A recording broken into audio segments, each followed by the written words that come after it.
The honourable member for Pitt Meadows Maple Ridge will have 3.5 minutes remaining in his time for his remarks when the House next gets back to debate on the question, and of course the usual 5 minutes for questions and comments. We're now going to statements by members. Déclaration de député. L'honorable député. The honourable member for Brome-Missisquoi. Mr. Speaker, at the beginning of this year, we witnessed a great initiative to reduce the environmental impact of the Chantignol de Bromont School. On January 10th, the official launch of the composting project, On Your Marks, Get Set Compost, involves all the school's classes. I'd like to congratulate these young people and teachers who've distinguished themselves by the concrete actions they've taken to reduce waste by composting all food scraps. Initiated by teachers, the project is the result of cooperation between the MRC de Brome-Missisquoi, the City of Bromont, the school board, and the school. In order to involve students in the process, a green committee was created. Several actions were taken by the committee to inform, mobilize, and sensitize the staff and students of the school to do the right sorting. In closing, I'd like to say bravo and congratulations to the teachers and students of the Green Committee of the École de Chantignol in Bromont. Nipissing Pembroke. Mr. Speaker, I rise today to honour and recognize the life of Sean Penissar of Renfrew, Ontario, who suddenly passed away January 22nd at the young age of 48. Sean was born in Renfrew. He followed in his father's footsteps, receiving his degree as a mechanical engineer from the University of Ottawa in 1996. Sean Penissar was a very successful and well-respected community leader, having spent his career managing thriving local industries, most recently with Novapol Industries of Renfrew. Sean enjoyed the opportunity of serving the town of Renfrew. He was directly involved with his church for many years, delivered Meals on Wheels, and was on different boards. He also gave back to his town with various donations and charitable events. He served as chair of the Renfrew Power Generation Board. Sean is survived by his loving wife, Wendy, mother, Sandra, children, Bennett, Asha, Laura, and stepchildren, Skylar and Emma. He'll be missed by many aunts, uncles, cousins, friends, staff, and employees.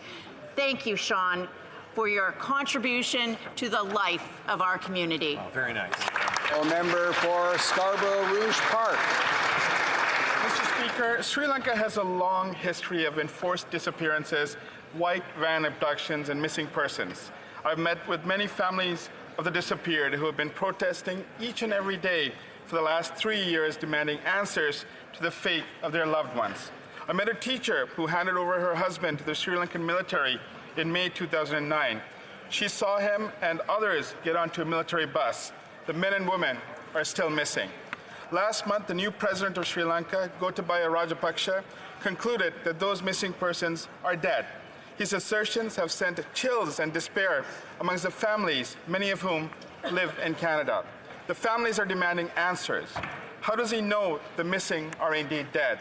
How did they die? Who is responsible for their deaths? The families need to know, and in order to have closure and end impunity, a thorough, independent, international investigation that leads to truth and justice is needed now more than ever. Thank you, Mr. Speaker. The honourable member for Pierre Boucher, Les Patriotes Verchères. Mr. Speaker, on January 27th, an individual affectionately known to residents of Boucherville as Beau Blanc passed away. I'd like to offer my condolences to the Lafranchise family and his sister Janine, who was taking care of him. The realm of René Lafranchise extended from Vieux Boucherville to the eastern quarter. Never without his cap, you could come across him any time of day in the streets of Boucherville looking for bottles to return to the Messier Metro store.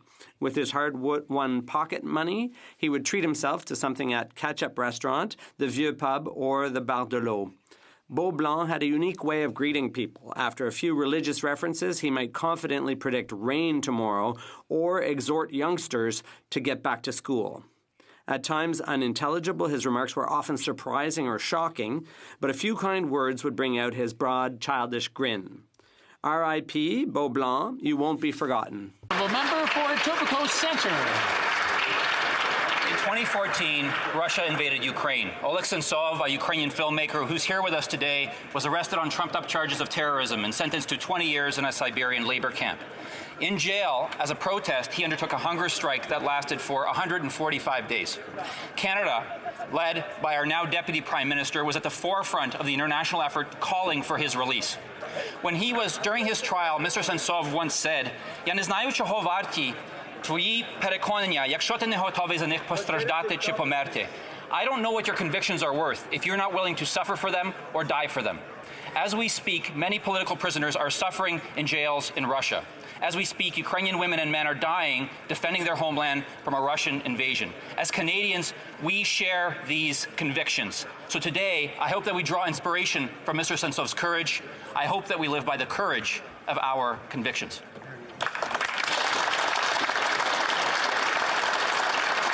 I just want to take this opportunity to remind all the members that it's not allowed to point to someone who is here visiting with us in the House. L'honorable député de Montmagny-Listec. The honourable member for Montmagny-Lillet, Kamouraska, Rivière-du-Loup. Mr. Speaker, I rise today to highlight the success of the Circular Economy Initiative in the region of Kamouraska, one of the 4 regional municipalities in my magnificent riding. This initiative was spearheaded by the Kamouraska Development Assistance Corporation, together with various regional partners. Already, over 526 tons of waste have been diverted from landfill, and some 601 tons of GHGs avoided, and get this, over $112,000 in savings for businesses. This initiative is in the running for a Place Marketing Award in Marseille in the spring in the Economic Development category. I'll soon be going on a sustainable development tour to highlight initiatives in my region, and rest assured, the circular economy will definitely feature prominently. Believe me, it's a treasure to discover and share. Once again, congratulations to these homegrown visionaries who care about our environment. I'm proud to represent them.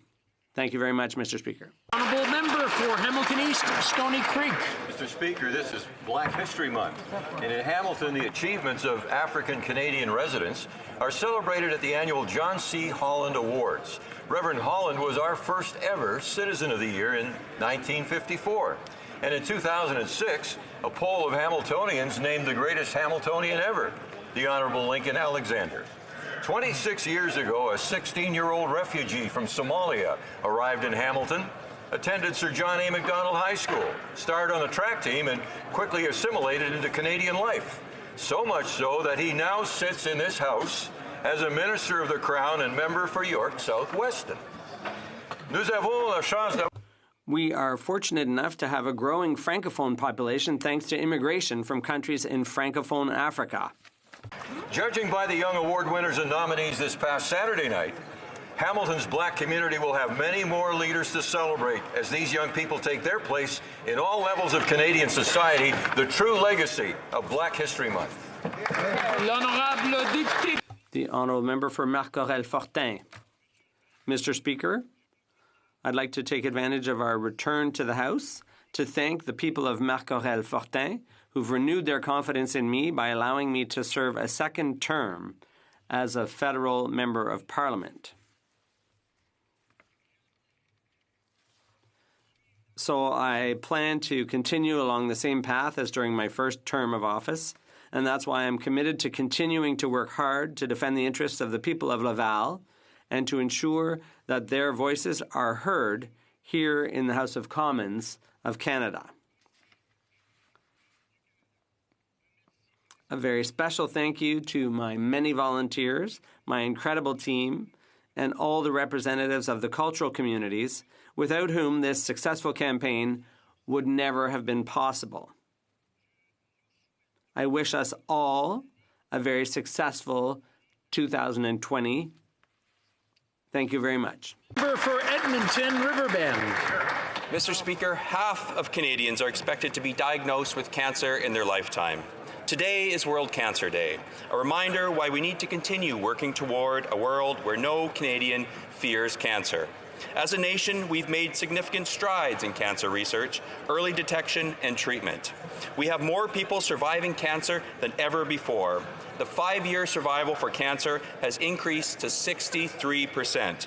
However, a person's experience with cancer doesn't end just because their treatment is over. The Canadian Cancer Society provides the largest cancer support system in the country and funds groundbreaking research so we can reduce the number of Canadians diagnosed with cancer. Cancer touches all Canadians, whether it's personally or through family and friends. Today helps us remember why we need to keep working together to end cancer. Hear, hear. The honourable member for Oakville North, Burlington. Mr. Speaker, today is World Cancer Day, a day to raise awareness, honor survivors, and remember those whose lives were lost to this disease. People like 14-year-old Avery Castor, the Toronto Raptors' #1 fan who died before seeing her team win a world championship. Childhood cancer remains the #1 disease killer of children.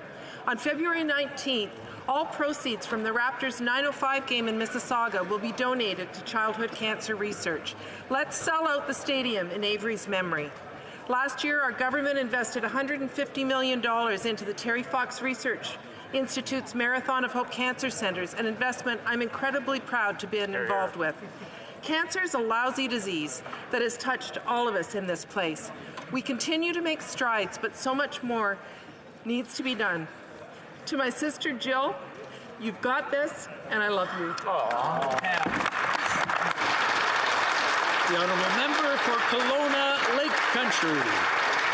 Mr. Speaker, in 2018, following the Liberal government's introduction of an escalator tax, meaning automatic tax increase for imported beer, wines and spirits, Australia requested a review at the World Trade Organization for Canada's exemption for 100% Canadian wines. The WTO draft report is anticipated in April, with the final legally binding report this summer. This could have a catastrophic effect on some 400 Canadian wineries, including 32 in my community of Kelowna Lake Country, forcing them to bear the burden of tens of millions of dollars in new taxes per year, putting this important industry and 6,000 Canadian jobs at risk. Conservative members asked the government to engage with Australia to resolve the dispute prior to the WTO ruling. The response from the minister responsible stated, Australia's position on the excise duty exemption has been unwavering and clear. Basically, Australia drew its line in the sand, and the minister is saying, what are you going to do? This government needs to take this seriously and come up with a plan for our wineries. Hear, hear. Hear, hear.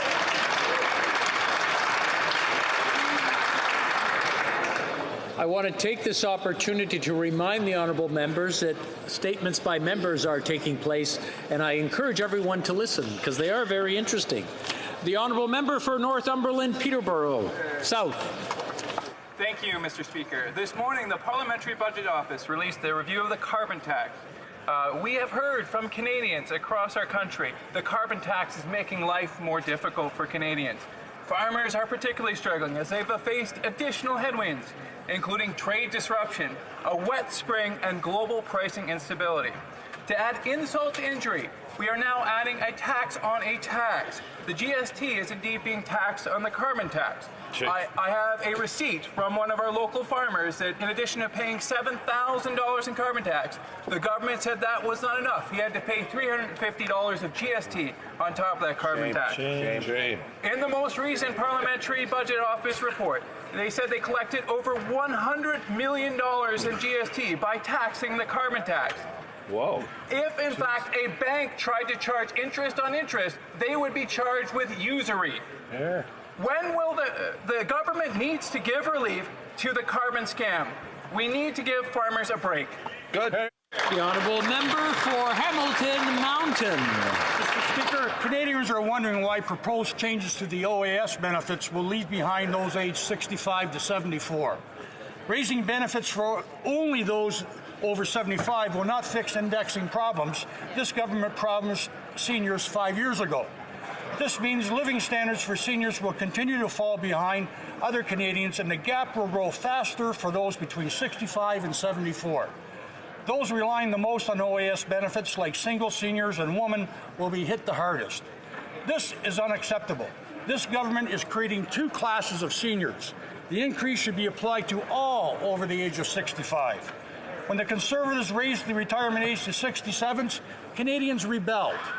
Has this government found a crafty way to increase the eligibility age? smoothing the waters of the small increase for a limited number of seniors? Every senior in this country deserves a raise. To the Liberals, I say abandon this proposal and come up with a plan that truly provides retirement security for all Canadians. The honourable member for Berthier-Masquinongé.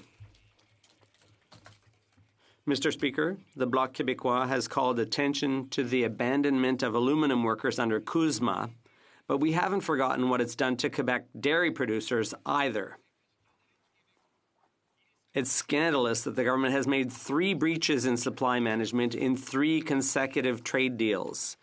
We will not rest until producers have been fully compensated for these 3 trade deals. We will fight against any further breaches in supply management, starting with the upcoming negotiations with the UK after Brexit. But before Brexit, there's a more immediate challenge. By preventing our producers from exhausting surplus production, CUSMA could undermine supply management. In its haste, the government is making matters worse. My message is simple. Our dairy producers and processors have paid dearly enough already. Enough's enough. The honourable member for Wellington, Halton Hills. Mr. Speaker, freedom of thought, belief, opinion, and expression, including freedom of the press and other media of communication, are guaranteed fundamental freedoms under Section 2 of the Charter of Rights and Freedoms. They are the foundation of a free and democratic society. Last week, the BTLR panel submitted its report to government. Many of the recommendations are so shocking that the government must immediately take a clear and unequivocal stand against them. And saying that it won't regulate news content or news organizations is not good enough, because the recommendations propose that the government regulate all commercial content on the internet, both domestic and foreign. If adopted, these recommendations could lead to the largest regulation and restriction of free speech in Canadian history. This Liberal government must make it clear that the report's recommendations on regulating and licensing internet content are dead on arrival. The honourable member for Hochelaga. Mr. Speaker, every February, Black History Month provides Canadians with an opportunity to highlight the heritage and contributions of the Black community. Today, I'd like to recognize extraordinary Black women who've contributed to a diverse and inclusive Canadian society. Let's remember the first Black federal member of Parliament elected in 1993, Jean Augustine, who was a strong advocate for social justice. As a result of her 1995 motion, the February Federal Declaration of Black History Month was unanimously passed. Let's remember Rosemary Brown, the first Black woman to be elected to a provincial legislature and the first woman to run for the leadership of a federal party in 1975. She was active in the fight against racism and sexism and worked to improve services for immigrants, people with disabilities, seniors, and the marginalized. I thank these Black women who, along with so many others, paved the way for all women in politics. Thank you, Mr. Speaker. Oral questions, question orale. The Honourable Leader of the Opposition.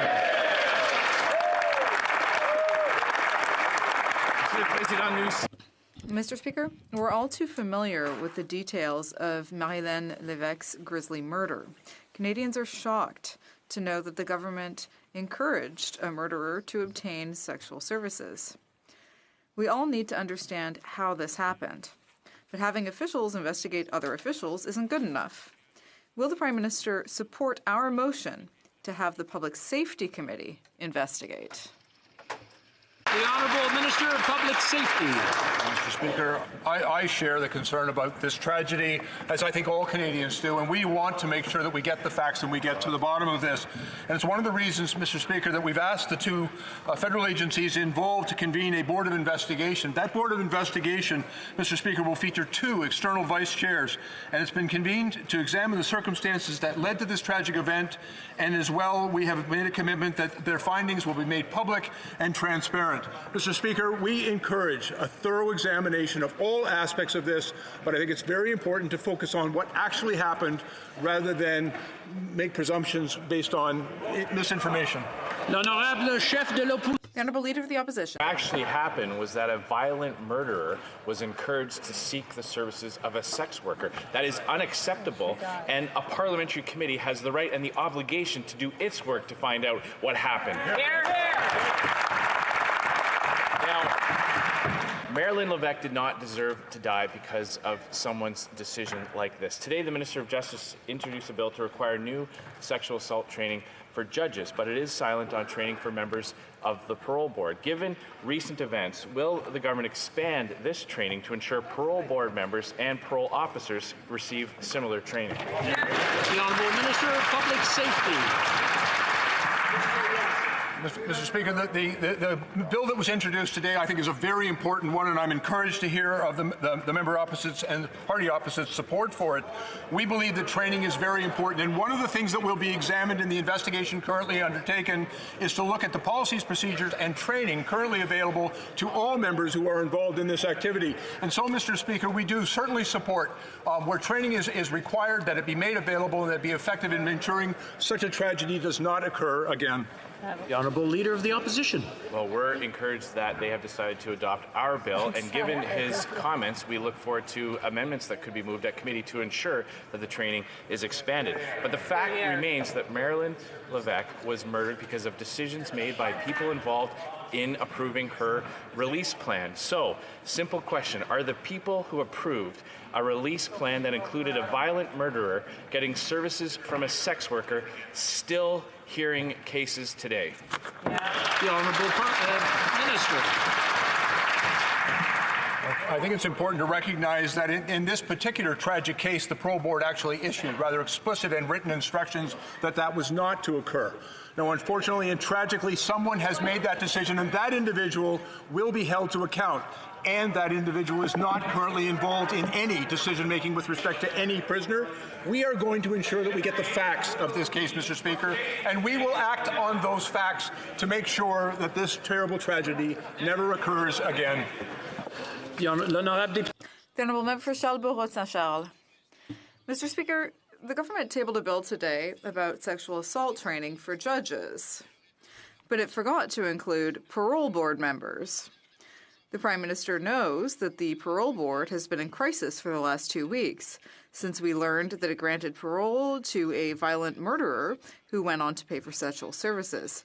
It's unbelievable that these members didn't recognize the danger of such a decision. When will the government include the training of parole board members in its bill? Mr. Speaker, as I've indicated, last September, the Parole Board of Canada explicitly opposed letting this accused visit massage parlors while on day parole. At the same time, we have undertaken to do a comprehensive review of not only the facts and circumstances of this case, to deal with any issues of misconduct, negligence, or error, but also to examine our policies, procedures, training, that directs the work of the parole board and others involved in these decisions to ensure that it is appropriate to prevent this from happening again. And we are very open to making changes to ensure that people have the appropriate training so that the great decisions can be made. Honourable Member for Belleuil-Chambly. Mr. Speaker. Excuse me, that was my mistake, actually. We're going back to the Honourable Member for Charlebourg-Saint-Charles. Sorry. Mr. Speaker, today I tabled a motion calling on this House to condemn the parole board's decision to allow a violent murderer to obtain sexual services. We're also calling on the Liberal government to instruct the Standing Committee on Public Safety to hold meetings to look into the case. Marilyn Levesque didn't deserve her tragic fate. We owe it to her to get to the bottom of this. But first, a question. What is the Prime Minister waiting for to fire those 2 parole board members? Mr. Speaker, if I just may be clear, in the motion brought forward by the member opposite, unfortunately, he makes an assumption that is not supported by the facts in the first part of his motion. However, let me be very clear that our government does support a full examination of this matter by the Public Safety Committee, and we will be supporting the motion for that reason. The Honourable Member for Belleuil-Chambly. Thank you, Mr. Speaker. Well, in recent days and weeks, we've seen that the main argument that the government has when it comes to talking about the new free trade deal is that Quebec's premier asked for it to be ratified quickly. So suddenly it seems like the federal government is enamored of the Quebec government. And so, given that, I'm wondering if the government will also adopt the National Assembly's call for a single tax return for Quebecers.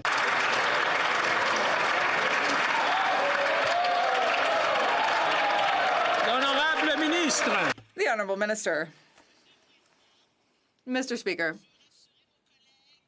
I want to reassure my colleague that there will not be a single tax return form for Quebec. The federal government will continue to administer the tax returns so that we can protect jobs in Quebec's regions, so that we can meet the needs of francophones all across Canada. And for those reasons, we will continue with the status quo, but we will continue to work hard with Revenue Quebec, which is an important partner. The Honourable Member for Belleuil-Chambly. Well, it's strange that the minister thinks I would be reassured by that, or any member of the National Assembly.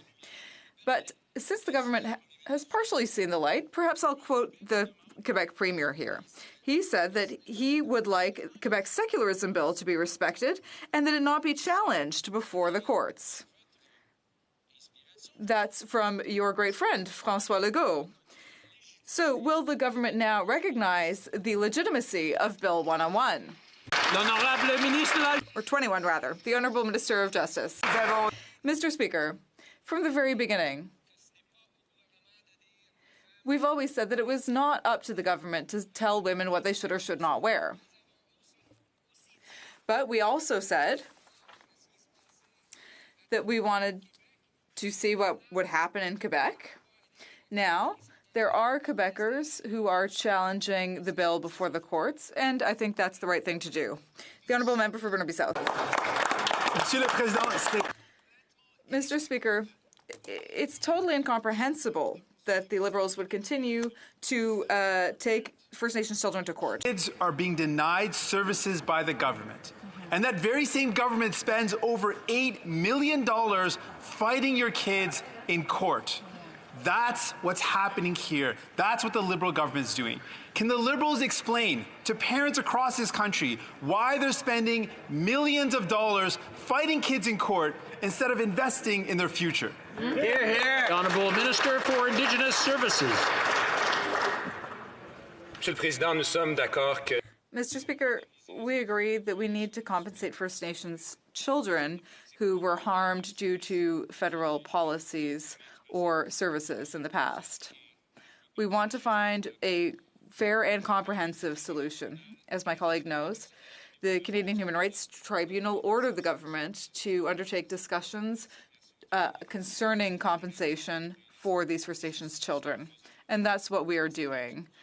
We are aiming for February 21st to propose a compensation model, and that's what we're working on. That's the date that we're going for.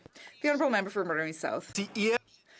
Yesterday I was in Regina to support workers who are defending their pensions. All across the country, workers are being attacked. Working people, this Liberal government's proposing a tax cut which is going to help the top 10%. Workers need help now. There are millions of Canadians who can't afford to pay for their medication. There's millions of Canadians who can't afford to take care of their teeth. Will the Liberals stand up for these workers and help out them and their families by investing in a national pharmacare that's universal, by investing in a national dental care program that helps out people who can't afford to take care of their teeth? The Honourable Minister of Health. Thank you, Mr. Speaker, and I share my colleagues' deep concern for Canadians who have been in the position and still are of having to make decisions between affording their medication or having enough food to eat. And that's why our government took such strong action in our last mandate to actually move forward on the development of a national universal pharmacare program. We continue to do that work. We've taken incredible steps towards that, and I look forward to his ideas on how to make sure that we reach our goal that Canadians have the medications they need. Thank you. The Honourable Member for Cariboo Prince George. Ridge. Thank you, Mr. Speaker. Yesterday, officials confirmed two things: that the coronavirus can be spread through droplet transmission, and that the government does not know where the plane that carried the original coronavirus patients into Canada is, or if it was ever quarantined on its arrival into our country. Can the Minister of Transport confirm the whereabouts of this aircraft today? And what measures, if any, were taken to ensure the risks of spread by droplet transmission to future passengers were mitigated? The Honourable Minister of Health. Mr. Speaker, I'm not quite sure about the premise of the conversation, but I would like to assure Canadians that, in fact, that is right. The virus is spread through droplets. The plane will be completely clean upon arrival to transport the Canadians, as well as the Canadians will be screened.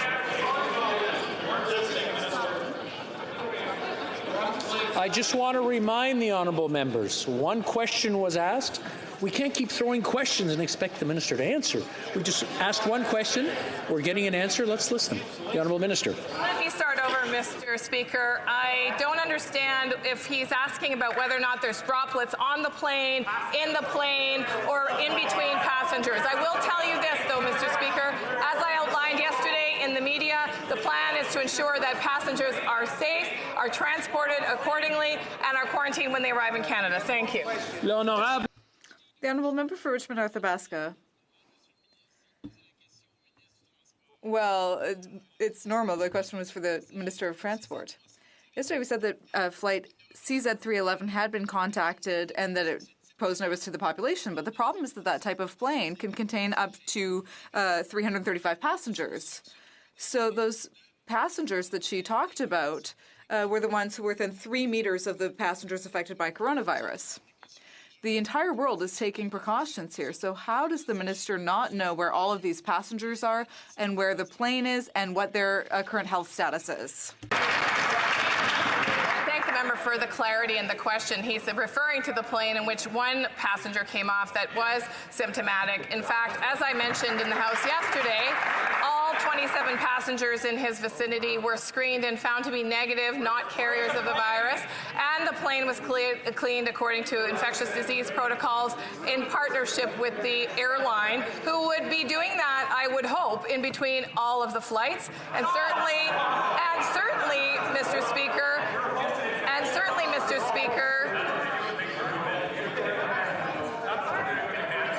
The Honourable Member for Edmonton Riverbend.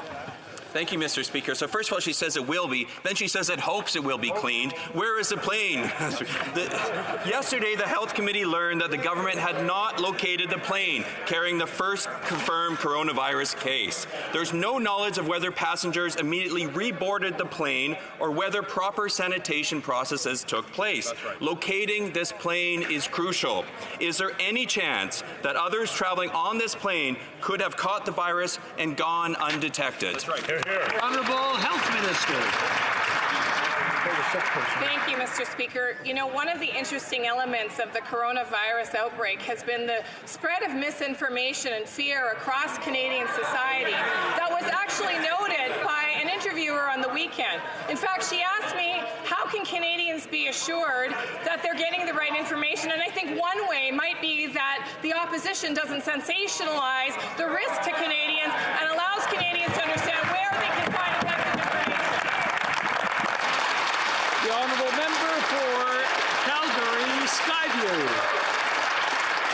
Mr. Speaker, the Trans Mountain expansion moving forward is helpful, but these Liberals passed Bill C-69. That means no private sector pipelines will be built or proposed in Canada again.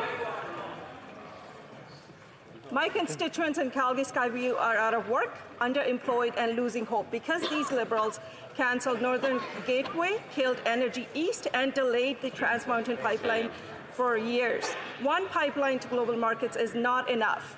Will these Liberals listen to constituents and Canadians and scrap Bill C-69? The Honourable Minister of the Environment. Environment. Thank you, Mr. Speaker. The Impact Assessment Act was developed to ensure that projects would move forward, that good projects would move forward in the right way. We are very proud of the work that was done on the Impact Assessment Act. It will ensure that we are considering all of the environmental effects and ensuring that good projects actually do move ahead. Of course, we were very pleased today to see that the Trans Mountain Pipeline will be going ahead. That is an important project for the energy sector, and it's an important project for all Canadians. The honourable member for l'honorable député de Louis. The honourable member for Louis Saint Laurent. Mr. Speaker, good news for Canada today. The Court of Appeal, in a unanimous decision, gave the green light to the Trans Mountain project. That's a victory for all Canadians, particularly for energy workers. It's also a victory, though, for the current government and future governments. Why? Because during the construction period and the 20 years following, we're talking about $21.6 billion that Trans Mountain will bring in revenue. That means that each minister will be able to spend more. So my question to the Minister of Heritage, what will he do with all that money? The Honourable Minister of Natural Resources. Mr. Speaker, I'll take this opportunity to answer the question by addressing the court's ruling today on TMX, because we know that in Canada in the 21st century, good projects can only move forward when we consult and address environmental concerns and the concerns of Indigenous communities and local communities. We know that there are a lot of diverse views on TMX. We know that there are a lot of diverging views on today's decision, but we remain steadfast in our commitment to TMX and that it moves forward in the right way by rolling up our sleeves, by doing the hard work. We are getting this project built. Thank you, Mr. The honourable member for Lakeland. Mr. Speaker, today's court decision on TMX is welcome, but it's not enough. It was supposed to be in service 2 months ago, and the Liberals are losing $20,000 a day on it. What's still missing is a concrete plan from them. Legal threats remain, and here's what opponents say. They will be, quote, larger and more disruptive than last year. They're, quote, prepared to do whatever it takes to stop this pipeline, and, quote, no matter who approves it, this pipeline will not be built. So, what will these Liberals actually do against these threats, and when will they guarantee an in-service date for the Trans Mountain expansion? The Honourable Minister of Natural Resources. Today, work on the Greater Edmonton Pipeline construction is underway. Work at the Edmonton Terminal and the Kamloops Terminal is underway. Work at stockpile sites at Northgate, Merritt, Enoch, Cando, and Edson underway. Work at pump stations at Edson, Hinton, Black Pines underway.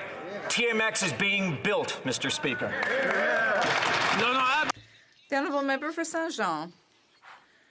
Mr. Speaker, well, like me, you've just heard the government say that we need to challenge Bill 21. But the Deputy Prime Minister regularly cites François Legault's support for CUSMA in response to our questions about aluminum. So let's seize this opportunity. Mr. Legault is also calling for more provincial control over immigration. He wants Quebec to decide how many immigrants it will welcome, how permanent residency is granted, and how the temporary foreign workers program should be managed in Quebec. Will the government finally accommodate these legitimate requests from Quebec? The Honourable Minister. Mr. Speaker, since we are indirectly talking about the free trade agreement, I would remind my colleagues that this agreement is great for aluminum workers. The sector supports it, chambers of commerce support it, various stakeholders in Quebec support it, and yes, the Quebec government and the Quebec premier support it as well. There is a consensus of all the stakeholders except the Bloc Québécois. And I'd like to reach out to them and say, well, we're listening, so let's all work together and support the agreement. The Honourable Member for Montcalm. Mr. Speaker, when the government wants to avoid explaining why it abandoned aluminum workers, it quotes François Legault as though his word were worth its weight in gold. So the Quebec Premier's word should be worth just as much when it comes to other issues, like health care, which is a provincial jurisdiction. François Legault has always called for an increase in health transfers so that the federal government would cover a full 25% of the costs. Will the government respect Quebec's request here and increase the health transfers to the province? The Honourable Deputy Prime Minister. Mr. Speaker, today I see that the Bloc is trying to underline the fact that the Liberal government is not the government of François Legault. I think that everyone knows that that's the case. There are issues that we do not agree on. And that underlines the importance of the fact that François Legault, who's not always in agreement with us, does support the new agreement strongly, because he understands, like we do, that it's good for Quebec. The Honourable Member for Mégantic-L'Érable. Mr. Speaker, since the $186 million Invest in Canada program was launched, the PBO has raised a number of questions about how it's been managed by the Liberals. Transparency, accountability, and performance were found to be very lacking. The Prime Minister likes to repeat that he wants to work with opposition parties. So will he commit to working with the Auditor General and supporting him in his investigation, as this House has told him to do? The Honourable Minister. Mr. Speaker, openness and transparency are characteristics of our government, and we support oversight of our infrastructure program. I want to remind everyone, all Canadians, that during the last election, it was the Conservatives who wanted to cut $18 billion from our infrastructure investments. So which projects did the Conservatives want to eliminate? The Blue Line for Montreal, the Montreal Tramway, the Champlain Bridge, investments in affordable housing? What? The Honourable Member for Mégantic-L'Érable. Half of the money she's talking about hasn't even started to be invested, Mr. Speaker. The Liberal government had no problem finding $10 million for Omar Khadr. They helped Loblaws buy refrigerators with $12 million. Since they love cheap credit, they found $50 million to give to MasterCard. This House has spoken. The Auditor General needs to look into the Liberals' infrastructure fiasco. Since the Prime Minister always has money to throw around somehow, will he commit to giving the Auditor General's office the resources it needs to carry out the mandate given to him by parliamentarians? The Honourable Minister. Thank you, Mr. Speaker. I want to thank my colleague for showing how science-based decisions are important, and that's why the Auditor General's work is so important. That's why, during our last Parliament, we invested so much in science, accountability, transparency, and openness to ensure that our infrastructure investments would be better understood and their impact would be better understood by Canadians, including by the Conservative Party. A member for Calgary, Nose Hill.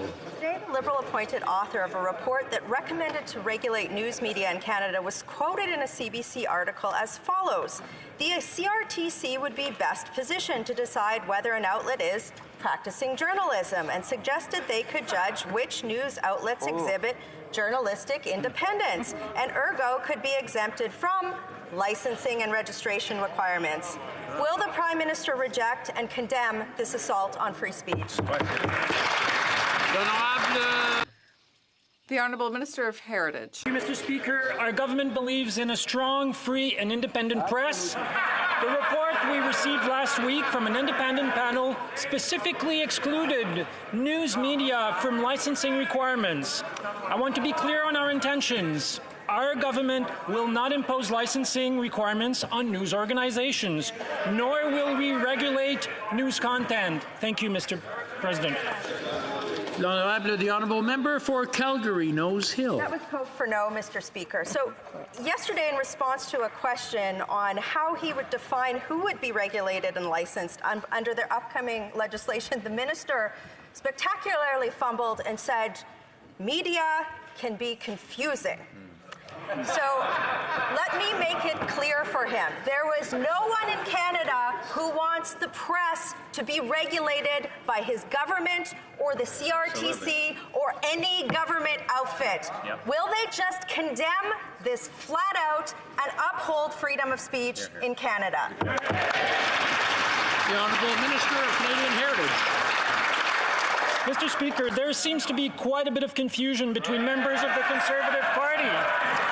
On one side, the member for Durham says that that report would be dead on arrival. On the other side, the member for Calgary Nose Hill said that the report doesn't go far enough and promotes status quo. I am happy, however, that the member for Bellechasse, Etchemin-Lévis, for his part, shows a balanced position to work with us to promote Canadian culture, which is what we want to do on this side of the House, Mr. Speaker. Thank you. The honourable member for Victoria. Mr. Speaker, more proof today that the Liberals' choices have left Canada lagging behind on their climate targets. I meet people every day who want to do their part, but while the Liberals are letting big polluters off the hook, they're making it harder and harder for families to make ends meet. When will the Liberals end all fossil fuel subsidies and commit to a real climate plan that actually cuts emissions and doesn't leave workers and communities behind? The Honourable Minister of the Environment. Thank you, Mr. Speaker. This government came to power and developed the first real climate plan this country has ever had. 50 different initiatives that have identified over 275 megatons in reductions. During the recent campaign, we pledged to go beyond the 2030 targets that had been established under the previous government. We have committed to net zero by 2050. We are working to develop the pathways there, and we'll be working with all Canadians to do that. Climate change is an existential threat. We understand that. We know we need to do this for our grandchildren and our children, and we are acting. The Honourable Member for Rosemont, La Petite Patrie. Mr. Speaker, domestic violence and violence against women are major problems that undermine our society. On January 22nd, Marilyn Lévesque was placed in an extremely dangerous situation and the young woman was brutally assassinated. Let's be clear, the facts show that a harm reduction strategy and a rigorous parole process work. But in this case, a colossal, an incomprehensible mistake occurred, and the young woman paid with her life. Feminism isn't just rhetoric. What concrete steps will the Minister of Justice take to ensure that a tragedy like this never happens again? The Honourable Minister for Public Safety. Speaker, let me first of all thank the member for his very important question and intervention in this matter, and I share, as my government shares, the concerns expressed about this tragedy and the loss of innocent life in these circumstances, and more broadly about the issue of violence against women. And it's one of the reasons we're working very hard on a national strategy to reduce and eliminate the violence against women in our government, but Mr. Speaker as well. I want to assure him we are equally committed to getting to the bottom of the facts in this case, to make sure that there is a full and frank and open and transparent examination of all the issues that gave rise to this tragedy, and that action is taken to make sure that it never occurs. The Honourable Member, l'Honourable Député de Laval-les-Îles. Mr. Speaker, I have just spent the past several weeks back in my riding hearing from my constituents. By listening to Canadians and investing in the middle class, our government has put in place a plan built by and for all Canadians. We have already introduced a tax cut that would save millions of Canadians several hundred dollars at tax time. Can the minister please tell this House how Canadians about the next step in our plan to continue growing the middle class and our economy? Thank you, Mr. Speaker. Good job. The Honourable Minister of Finance. I'd like to thank the member from Laval-les-Îles for his question, and also for the work he's doing to listen to his constituents and how we can build Budget 2020. We're in the midst of doing our pre-budget consultations this year. We're listening to Canadians, the things they think we should be putting in the budget, and also how we can keep the economy strong and resilient in the face of challenges. In our budget, we're going to be working to make sure that we keep the middle class strong. We'll be working to ensure that our environment is strong.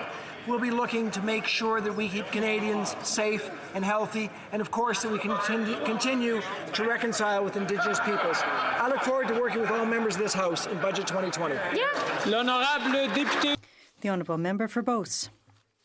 Mr. Speaker, I'm taking advantage of the presence of dairy producers of Canada this week who are on the Hill to remind the government that under previous free trade agreements they had promised to produce some impact assessment studies on concessions made. A new agreement is on the verge of being ratified, but the studies haven't been released yet. We continue to call for them. And we know, in fact, that one of the hardest hit sectors is the dairy sector. Will the government finally give Canadians some answers? L'Honourable Vice-Première Ministre. The Honourable Deputy Prime Minister. Mr. Speaker, the Liberal government created supply management. A Liberal government is preserving supply management. It's important to point out that the objective of the government at the outset, in fact, the objective of the U.S. government was to dismantle it. And we have received guarantees that the future of it will not be called into question. This agreement is very good for producers. Mr. Speaker, we have been asking the Liberals to release all NAFTA-related economic studies and analyses since December 12th to no avail. As parliamentarians, Canadians entrust us to make decisions on their behalf, and they expect us to have all the information to do so before we vote. The government's refusal to reveal the upsides and downsides of the new NAFTA are not the actions of an open and transparent government. What exactly are the Liberals trying to hide? The Honourable Deputy Prime Minister. Mr. Speaker, we're not hiding anything. We are very proud of the new NAFTA. Steve Verheuel, the chief negotiator of this agreement, who is respected on all sides of the House, was made available to the Leader of the Opposition immediately after the Protocol of Amendments was signed. When it comes to the economic analysis being prepared by the Chief Economist of Global Affairs, as soon as this analysis is complete, we will publish it and share it with all members of this House. Louvain. Thank you, Mr. Speaker. It's time for the stubborn Liberal government to admit that their damaging carbon tax is crippling our farm families and communities. Our agriculture sector is world-class, and our producers pride themselves on being strong, great environmental stewards of their land. When will the Agriculture Minister and her Liberal Cabinet colleagues admit they have failed farm families and exempt agriculture producers from their income-stealing carbon tax? The Honourable Minister for Agriculture. Mr. Speaker, the agricultural sector is very important to us, and we work closely with the representatives of all sector and with my provincial colleagues as well. Mr. Speaker, we are listening, and we are always ready to make practical solutions, put practical solutions in place and improve our mechanism. You know, there are exemptions for fuel used on farmers, agricultural, by farmers for agricultural activities, and also rebate on commercial greenhouse gas operation. Mr. Speaker, we're there to support our farmers. The Honourable Member for Carleton Trail, Eagle Creek. Farmers pay an inordinate amount of this Liberal government's carbon tax directly through costs like heating and grain drying, and indirectly through transportation, fertilizer, and more. That's right. A recent analysis by APAS reveals that when the carbon tax hits $50 per ton in 2022, Saskatchewan producers will lose 12% of their net income to this Liberal tax. Will the Prime Minister now admit that his carbon tax unfairly targets Canadian farm families? The Honourable Minister of the Environment. Speaker, we certainly recognize that the 2019 harvest has been a challenging year for farmers in terms of climate and trade disruption. We are listening, and we are committed to finding practical solutions to the issues that farmers face. We have taken numerous steps to ensure the realities of the agricultural sector are reflected in our pollution pricing policy, including by exempting fuels for on-farm use. I am certainly working closely with my colleague, the Minister of Agriculture, looking at all options. The Honourable Member for Repentigny. The government quotes François Legault's support for CASMA to excuse its inability to defend Quebec aluminum. Look, Mr. Speaker, I want to take this rare opportunity where the authority of the Quebec Premier is respected in this chamber to quote him once again. Mr. Legault is calling for Quebec to be solely responsible for environmental assessments of projects on its territory. The federal government must respect Quebec law like anyone else. It goes without saying, doesn't it? Will the government respect Quebec's environmental sovereignty, or will the aluminum file the only one where it agrees with the Quebec Premier and government? The Honourable Minister, there are a number of files that we agree upon with the Quebec government where we work together to make progress and advance together. We look at the cultural exemption under the Free Trade Agreement, the new NAFTA. The Prime Minister of Canada stood for it. It's extremely important for the cultural sector in Quebec, for all members in this House, for all. We took a stand on aluminum. We are taking a stand there as well. On Quebec, we are standing for Quebec on many files. The Honourable Member for La Pointe-de-L'Île.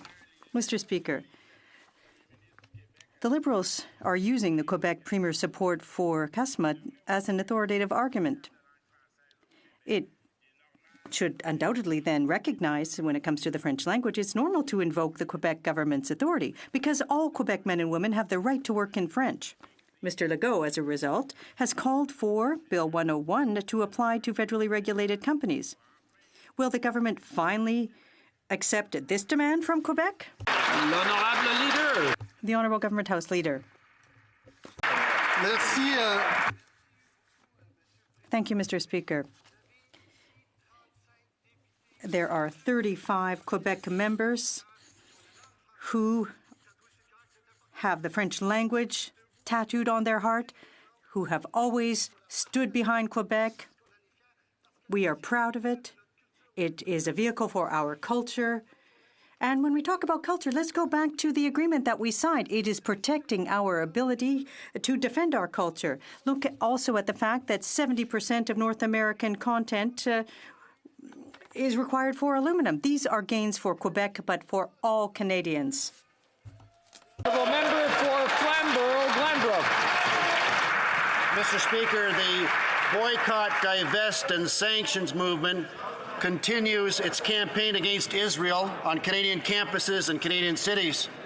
In my own backyard, when it first came about, some from the BDS movement called for sanctions against Jewish professors at McMaster University in Hamilton. Given the alarming rise of anti-Semitism in Canada, North America, and the world, could this Liberal government clarify whether it considers BDS to be anti-Semitic?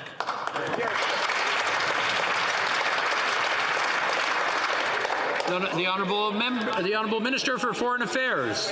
Mr. Speaker, we always stand up for Canadian values and Canadian principle. We will continue to do so, not only in Canada, but on the international stage, Mr. Speaker. Thank you. The Honourable Member for Sherwood Park, Fort Saskatchewan. Mr. Speaker, a year and a half ago, my motion calling for the immediately listing of the IRGC as a terrorist entity passed the House of Commons with Liberal support. The Minister voted to act and then failed to act. Now, last month, the IRGC shot down a civilian airliner with 2 separate missiles, killing many Canadians. So Canadians do want an explanation from this government. Why did the government choose not to list the IRGC? Good question. The Honourable Minister for Public Safety. Thank you very much, Mr. Speaker. We remain unwavering in our commitment to keep Canadians safe and to continue to work with the like-minded countries to ensure that Iran is held to account for its support for terrorism. We've imposed sanctions on Iran and the IRGC, as well as senior-level members of its senior leadership. Canada has already taken a number of significant actions against the IRGC, including listing the Quds Force as a terrorist entity. Last year, Mr. Speaker, we added 3 additional Iran-backed groups to the criminal code to list as terrorist entities. The listing of entities is an ongoing process, and government officials continue to assess all groups and monitor new developments. Thanks, Mr. Speaker. The Honourable Member for Sherwood Park, Fort Saskatchewan. Mr. Speaker, it's just not true for the Minister to say that the government has taken action against the IRGC. The Quds Force was listed by the previous Conservative government, and that Minister, along with the others, stood in their place and voted to, quote, immediately list the IRGC. They cast that vote over a year and a half ago. Now, Canadians want answers. It's a very, very simple question. Many Canadians were killed in this flight, and the government had chosen not to list the IRGC. People deserve to know, why did the Minister choose not to list the IRGC as a terrorist entity after voting a year and a half ago to immediately do precisely that? The Honourable Minister. Well, Mr. Speaker, as I mentioned earlier, the listing of entities is an ongoing process. We rely on government officials to continue to assess all groups and to monitor new developments. I'm sure the Minister appreciates the coaching he's getting, but it's rather loud, and I'm not being able to hear anything. The Honourable Minister. Thank you, Mr. Speaker. As I've already indicated, the Quds Force has already been listed by Canada as a terrorist entity, and last year, Mr. Speaker, we took the additional steps of adding 3 additional Iran-backed groups, which were proxies for terrorist activities, and listed them under the criminal code. Mr. Speaker, we continue to engage in that process and to monitor developments as they become apparent. The honourable member for Scarborough Agincourt. Mr. Speaker, last year, Canada's Summer Jobs created more than 70,000 opportunities for youth across Canada, with hundreds of small businesses and local organizations benefiting in Scarborough alone. In my riding of Scarborough Agincourt, 242 summer jobs were created. The Canada Summer Jobs Program creates valuable work experiences for youth across Canada while helping them gain the skills and experience they need as they start their careers and successfully join the labour force. Could the Minister please update the House on this year's program and the benefits for both employers and youth? The Honourable Minister. I'd like to thank the member for Scarborough Agincourt for her question and dedication to Canada's summer jobs. Excellent. Canada's prosperity depends on young Canadians getting the education and experience that they need to succeed. That's why Canada's summer jobs is such an important part of our youth employment strategy. We're providing young Canadians with paid summer jobs where they can gain valuable experience. Excellent. I'm pleased to share that the application period for employers is open, and I encourage all members to reach out to local organizations and small businesses to make sure that all of your ridings benefit from this excellent program. Thank you. The honourable member for Edmonton West. Thank you. $8 million for a temporary hockey rink, $56,000 more for jet skis and meals for the Prime Minister's billionaire island vacation, $1.5 million for Liberal ministers' office renovations. Now the Liberals have wasted almost $2 million more on their Security Council seat bid, with a third of that going to promotional items. For what? Canada coffee mugs for Kim Jong-un and Assad? Why is this Liberal government so obsessed with wasting taxpayers' dollars? The Minister for Foreign Affairs. Mr. Speaker, Canadians who are watching know that Canada must show leadership in the face of major global challenges. Right. More than ever, Mr. Speaker, Canada is playing a positive role by being a champion of diversity and inclusion, by addressing climate change, by leading peace and security efforts, and by helping the most vulnerable. A seat on the Security Council, Mr. Speaker, will allow Canada to be a stronger voice on the international stage, fight for inclusion, fight for diversity, fight for Canadian values, Mr. Speaker. The honourable member for York Simcoe. Mr. Speaker, Liberal job-killing policies are forcing Canadians to the food bank just to feed their families. But while Canadians struggle, the Prime Minister has been wasting taxpayers' dollars as he jets around the world. New documents show that he spent over $95,000 on food and drinks on just one international trip. He and his friends drank 57 bottles of wine and 35 cans of beer. Heck, I didn't even get an invite. Will the Prime Minister put an end to his wasteful spending habits and show respect to Canadian taxpayers? The Honourable Minister. Mr. Speaker, if the colleagues would like to listen, we are more than happy to invite the member, Mr. Speaker, if he wants to help us in gaining a seat on the UN Security Council, Mr. Speaker. We would like to get his voice, Mr. Speaker, to work with us, to bring Canadian value on the international stage, to talk about climate change, to talk about our feminist foreign policy, Mr. Speaker, to bring positive leadership in the world. That's what Canada is standing around the world, and I would hope the member would stand with us in defending Canadian values around the world. The honourable member for Wellington, Halton Hills. The government says our democracy is threatened by foreign interference, but it looks like the bigger threat could be from this government. They violated the Shawcross Doctrine.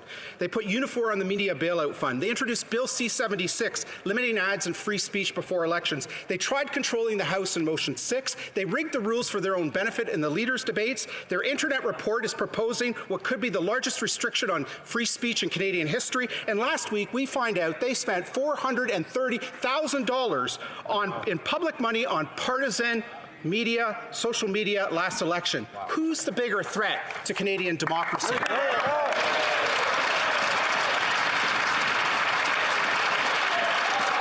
Honourable Minister.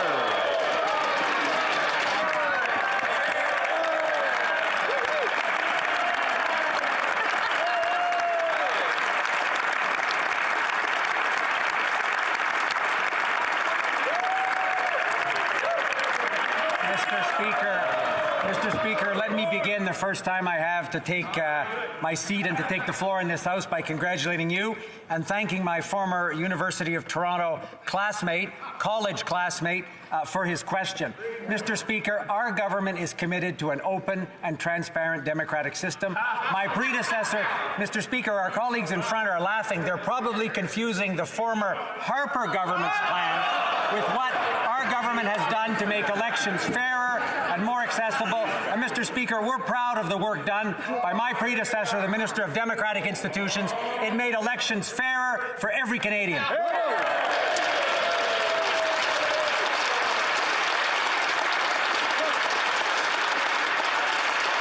The honourable member for Cape Breton-Canso. Mr. Speaker, too many people in my riding of Cape Breton-Canso have been unable to find a family doctor or a primary care team. That means that many of my constituents have to travel to Halifax or other cities just to get a checkup or a prescription. Can the Minister of Health please tell my constituents what this government is doing to help the provinces improve access to family doctors or primary care teams? The Honourable Minister of Health. Merci, Monsieur le Président. Thank you, Mr. Speaker, and I thank the member for Cape Breton-Canso for his question. Rely on our healthcare system, and yet more than 5 million Canadians don't have access to a family doctor or primary healthcare team. We know there's more to do. We're making significant investments, including more than $40 billion to the provinces and territories this year, and we'll keep working with partners like the province of Nova Scotia and the member for Cape Breton-Canso to make sure that all Canadians get the care they need when they need it. Thank you, Mr. Speaker. Honourable member for Edmonton Strathcona. Mr. Speaker, Canadians take great pride in the peacekeeping and development work we do. But while Canadian aid organizations are drilling for water, international mining companies are flying the Canadian flag and poisoning the wells. The Liberals said their ombudsman would solve this problem, but they gave it no teeth and are still inviting these companies to register here without fear of consequences. When will the Liberals keep their promise to Canadians, to Indigenous peoples, to human rights defenders, to communities around the world, and give the ombudsman the power to do the job? Hear, hear. The Honourable Parliamentary Secretary. Thank you, Mr. Speaker. Canadians and our global partners should be able to trust that our businesses are accountable and operating lawfully, responsibly, and at high ethical standards. That includes our strong commitment to corporate social responsibility and the respect for human rights of workers and local stakeholders, both in Canada and around the world. This is why we created the first ever Ombudsman for corporate social responsibility to help reflect our core values in the world and to deliver on our trade agenda. Thank you, Mr. Speaker. The honourable member for Fredericton. Thank you, Mr. Speaker. I welcome comments from the Honourable Environment Minister that his government expects provinces to take responsibility for their emissions.